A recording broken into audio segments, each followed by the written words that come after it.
So we got the iSonic Jewelry and Eyewear Ultrasonic Cleaning Concentrate. The recommended directions are add 1 capful for 1 pint or 0.5 liters. So we're gonna put a capful in this ultrasonic cleaning machine. We got the capful here. Put it in, give it a little mix around. We'll toss some jewelry in there. We got some gold Last Supper rings.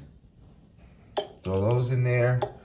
We got some earrings in Tulum. A gold ring. Some more earrings. And we'll see how the solution works. So let's see how the solution turned out. I mean, we'll grab some of this jewelry out here. It's definitely glistening compared to what it was before. It's got a nice little shine to it. Let's take out some of this other jewelry we had in here. Definitely shining. I mean, look at that. Let's pull out one more. We'll pull out the Last Supper rings. They look amazing.